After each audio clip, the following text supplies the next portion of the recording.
welcome to Joy News at 6.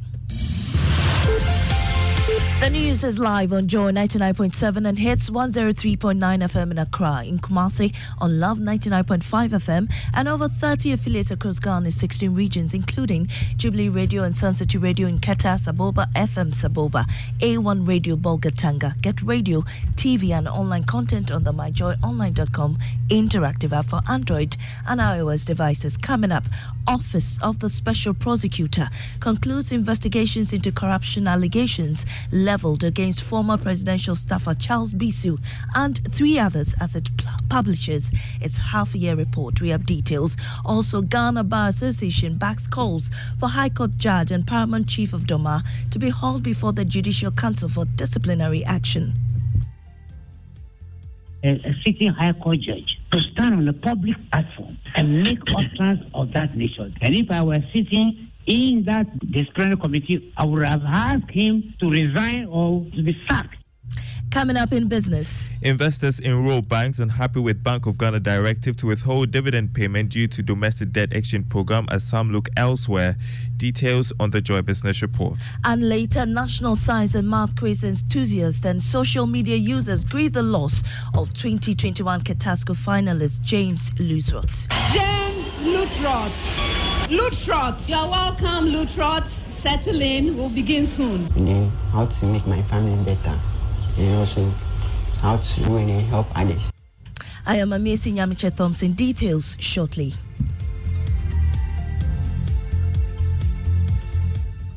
The Office of the Special Prosecutor has concluded investigations into allegations on the use of public office for profit against former presidential staffer Charles Bissue during his tenure as secretary to the ESWAL Inter-Ministerial Committee on Illegal Mining, arising from an investigative documentary by Anas Arimiel Anas. The office is also pursuing 4 cases before the court. This is contained in a half-year report released by the office.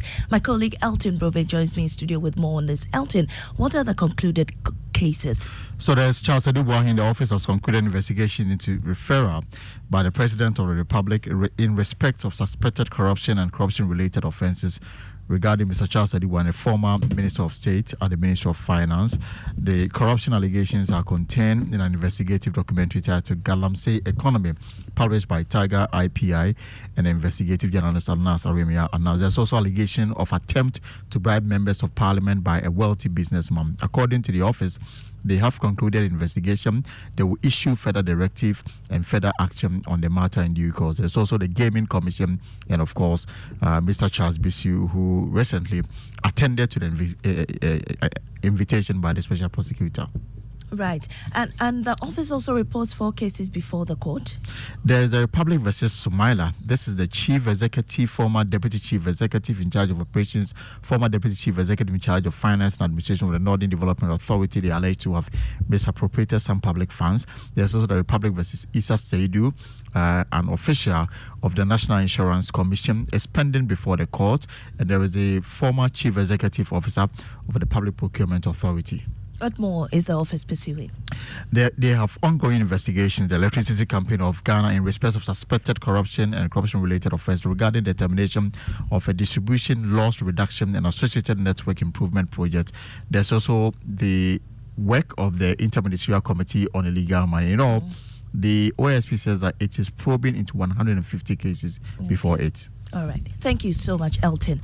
Now, the Ghana Bar Association has backed calls for High Court Judge and the Paramount Chief of Doma, Osajifo Osiadeyo Ajimanbedu II, to be hauled before the Judicial Council for disciplinary action.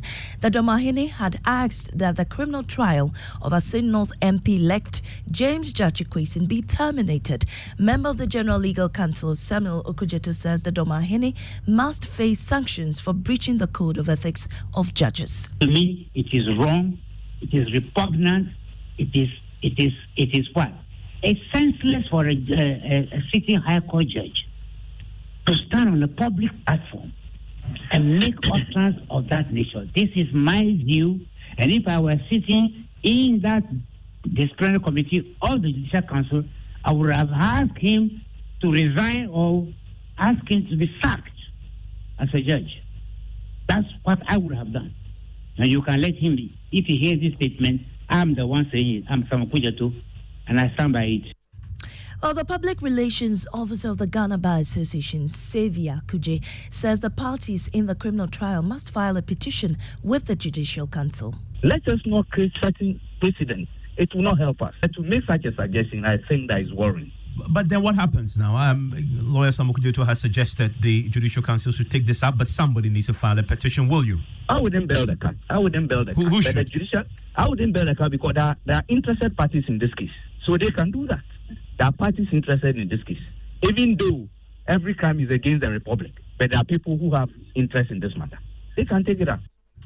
Meanwhile, NDC MP and Member of Parliament's Constitutional and Legal Affairs Committee, Roxanne Nelson Dafiamakbo, has challenged the view that the Domahene's comments violates the Code of Conduct of Judges. Didn't the Attorney General went to a court of law to make very prejudicial comments? Didn't the President of this Republic stand on a political platform and mention that Kwesi will go to jail? So if the Domahene in all this says that if all these prejudicial comments preceded the election and the election has been held, and he thinks that because he succeeded, the Attorney General should exercise his mandate under Article 88 and enter another prosecutor. What is so immoral about this matter?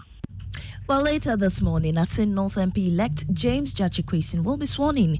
The procedure was expected to be done last week after the election that saw the NDC win convincingly with 57.56% of the votes as against the 42.15% of his opponent, Charles Opoku. Parliamentary Affairs correspondent Kweku Asante has more. Parliament expected that the swearing-in would have taken place on Thursday last week, a little over 48 hours after Jachikwesin had been elected by the Asen North constituents. But the delay in the transmittal of the official results and instrument of election by the Electoral Commission meant the swearing-in would delay for another 24 hours. On Friday, the swearing-in appeared on the other paper, but due to some commitments of the Speaker, the much-anticipated event was yet again postponed. Finally today, Jachikwesin is expected to take his seat in the parliamentary chamber despite his legal troubles. The same day, he is expected to reappear in court for his criminal trial to continue. After he is sworn in, the numbers in the House will be back to the status quo. The NDC and MPP will both have 137 apiece, with only the independent MP from Fomena, who has decided to caucus with the NPP, giving the governing party the advantage. Reporting for Joy News, Kweku Asante.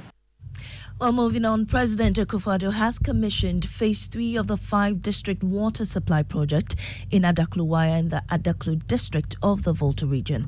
The third phase of the project was funded by a concessionary facility from the Raiffeisen Bank International AG of Austria at 11.5 million euros. It saw the construction of reservoirs, transmissions, distribution lines and fetching points in 95 beneficiary communities in the Adaklu Central Tong and Agotimed Siope districts. Here's President Akufo-Addo.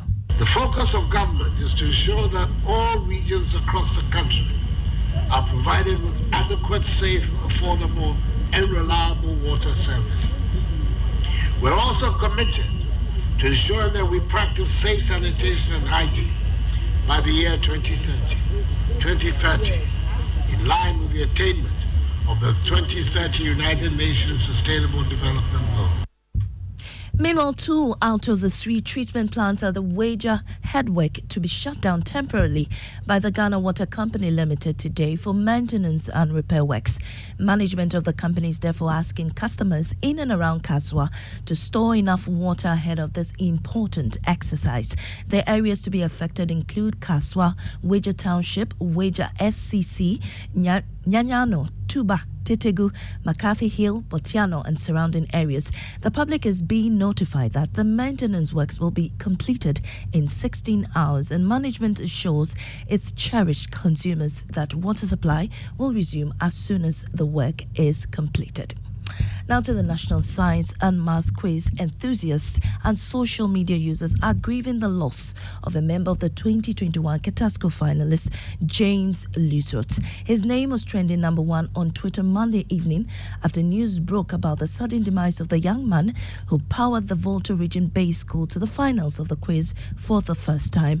It was the time a school from the region made it to the finals. Max Olagbagba has more on this report. Francisca, it's been a pleasure having you. All the best. James Lutrot.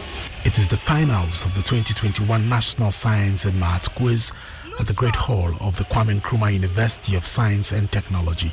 Quiz mistress Professor Elsie Ifa Kaufman announces a substitution. Now deceased James Lutrot comes on to replace Francisca Lamini. James Lutrot. Lutrot, you're welcome, Lutrot. Settle in, we'll begin soon. He did not disappoint. Alkanoic acid. Only 3 hydrogen atoms are lost from the molecule. Lutrot? False. You're right.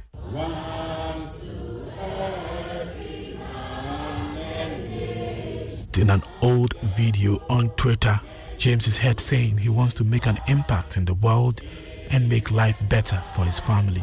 But death had other plans. The dreams I have, like what I want to become in the future, and then how to make my family better, and also how to really help others. That's right. That's the basic reason.